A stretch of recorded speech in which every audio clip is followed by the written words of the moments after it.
The landlord warned him about one thing before I moved in. Ignore the footsteps above your ceiling at 3 a.m. The problem is, this house doesn't have a second floor. When Malik moved into the old house on Briar Lane, the landlord told him something strange. "Just ignore the footsteps," she said casually while handing him the keys. Malik laughed, assuming she meant noisy pipes or creaky wood. Old houses made sounds, everyone knew that. But the landlord didn't laugh back. "They only happen at night," she added quietly. "After 3 a.m. Malik thought it was just a weird joke, until his third night in the house. At 3:14 a.m., he woke up, not because of a nightmare, because someone was walking above his bedroom ceiling. Step, step, step. Slow, deliberate footsteps. Malik sat up, confused. The house was a single-story home. There was no second floor, only an empty attic sealed by a small wooden hatch in the hallway. He stared at the ceiling. The footsteps continued. Step, step, step. They moved from one side of the room to the other, like someone pacing. Malik grabbed his phone and turned on the flashlight. The beam illuminated the cracked white ceiling. Nothing. The footsteps suddenly stopped. For a long moment, the house fell silent. Then something else happened. A soft scraping sound moved slowly across the ceiling, directly above his bed, like fingernails dragging across wood.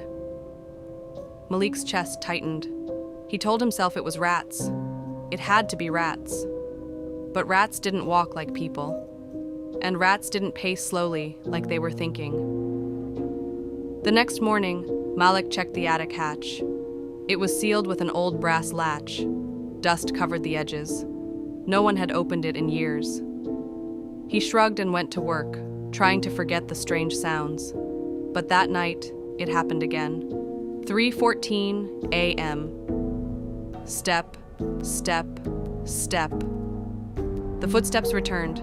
This time they sounded heavier. Malik lay frozen under his blanket, listening. They moved across the ceiling, back and forth, back and forth. Then they stopped directly above his bed again. The scraping started. Long, slow scratches across the wood. Malik finally snapped. He jumped out of bed, grabbed a chair, and stormed into the hallway. "If someone's up there, this isn't funny," he shouted. His voice echoed through the silent house. He pulled down the attic hatch. Dust fell into the air. A narrow ladder unfolded slowly. The attic was completely dark. Malik pointed his phone flashlight upward. The beam revealed old, wooden beams, boxes, and thick cobwebs. Nothing moved. He climbed halfway up the ladder. "Hello?" he called. Silence. Then he noticed something strange. The dust on the attic floor was completely undisturbed. No footprints, no tracks, nothing. Malik sighed in relief. "See," he muttered to himself. "Just the house settling." He climbed down and closed the hatch. But as he turned to walk away, he heard something directly above him. A single heavy step. The sound came from the attic floor, right above the hatch. Malik slowly looked up. The hatch trembled slightly. Another step, then another. Someone, or something, was walking inside the attic. But Malik had just been up there. There were no footprints. No one was inside. His hands began to shake. Then he heard a voice, soft, barely a whisper, from the other side of the wood.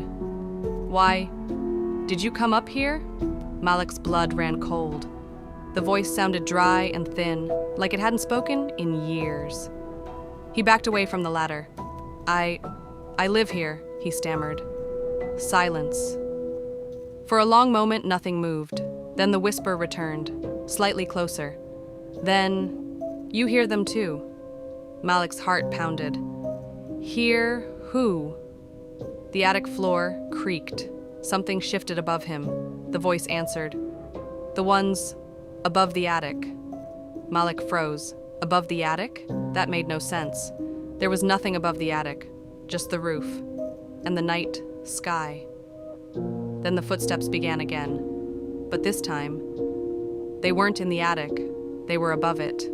Step, step, step. Slow footsteps walked across the roof beams, heavy, deliberate, like something large was moving just above the ceiling of the attic. The whisper spoke again, but now it sounded terrified. "I thought you were one of them." Malik stared at the hatch. "What are they?"